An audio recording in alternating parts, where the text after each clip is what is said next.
Let's look at these repairs right here. So we have a pretty deep gouge.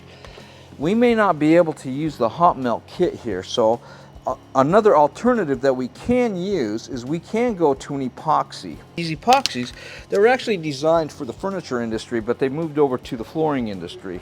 So you're getting products that match pretty darn close to your stains out there. This happens to be, so we're going to find an epoxy that matches.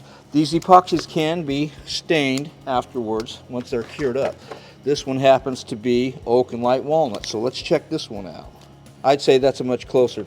So what you're going to do is take a utility knife and you're going to remove this little foil cover. It's keeping everything. So you have your epoxy here. It's a two-part. You see that in the center there? So what you're going to do is slice off a little section, all right? And then you're going to remove that plastic there, and then you're going to basically roll it up into a ball and mix it with by hand and knead it together, all right? You got some time to work with it. So what I've done here is I've actually, on this gouge here, I've already pre-taped it so it's ready to go, and we're just going to fill it in.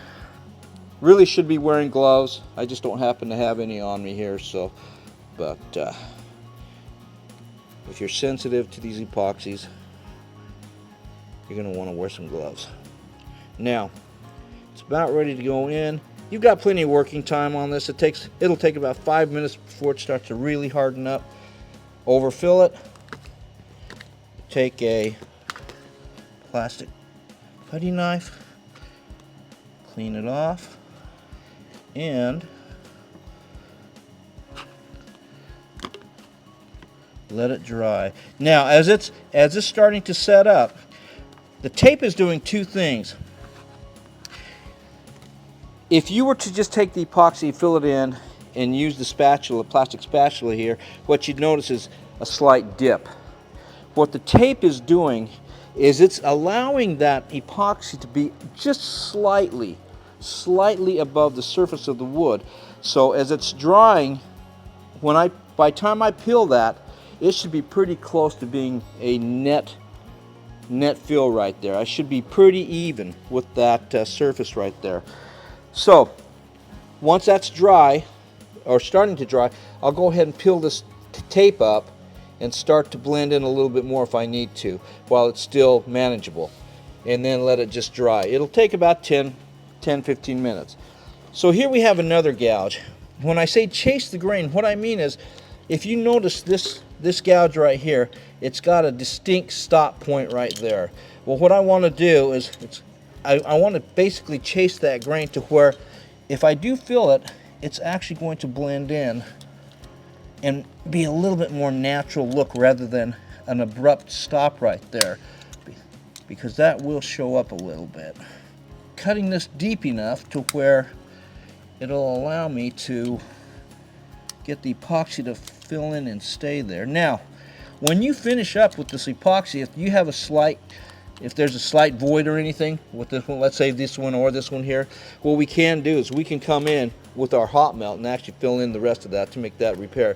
So we took that square edge right there and we just chased that out a little bit. And then what we'll do is we'll basically do the same thing, tape this area off just like we did here, and then go ahead and fill that. All right. So now we have one more repair. We have, well, actually two more here. So here, this is not from installation. This is actually manufacturing. That's just a open check that the homeowner has put some tape on. That's a simple fix. Basically, all we have to do here is take our hot melt and go with a clear and just fill that check in there. Now, what it'll do is it'll seal that up and we'll have a happy customer. All right, place that there, let that cool for a minute, come back, and then scrape that off.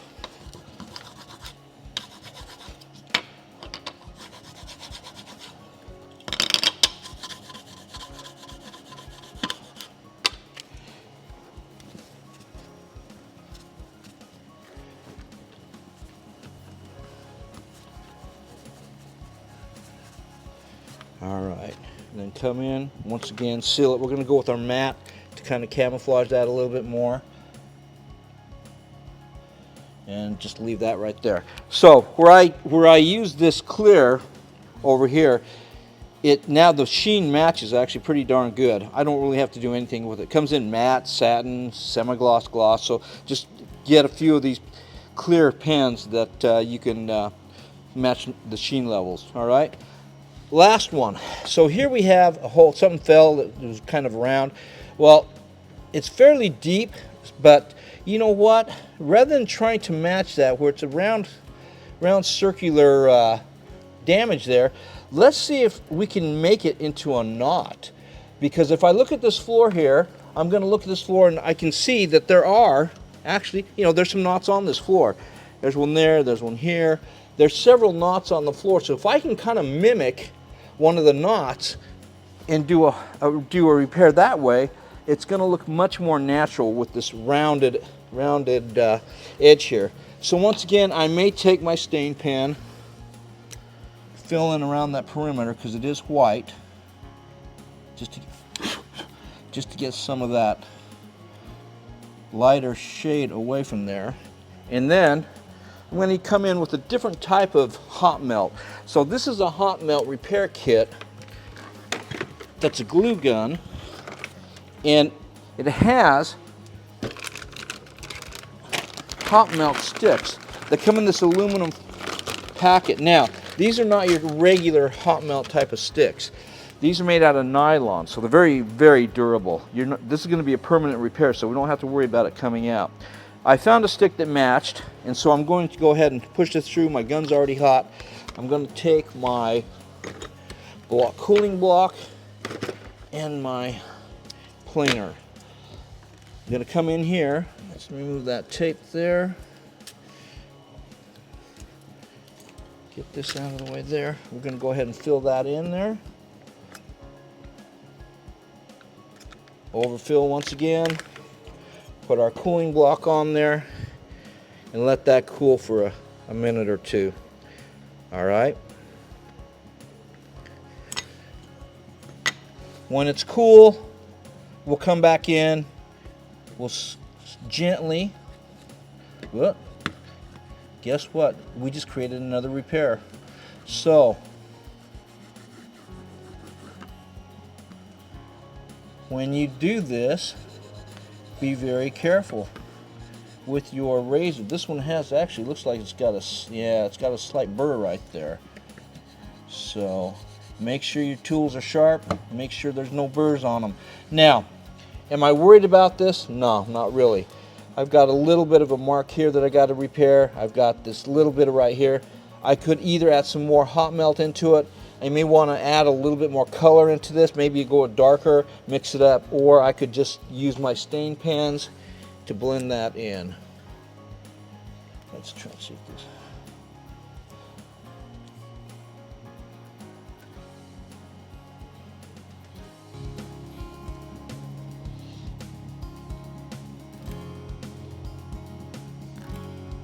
All right, actually not too bad. We've got a good, looks like a knot. I think we got this. All right, so you'll notice as I do this, I got my tools on protective pads. Make sure you keep those pads underneath your tools because you don't want to create more repairs like I just did there. All right, now let's go ahead and grain that a little bit, just a little bit. Take some of that knot look away.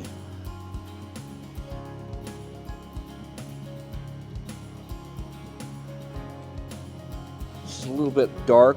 I would probably go to a lighter shade. This is honey spice, so it's a little bit lighter. It's going to be more closer to our color.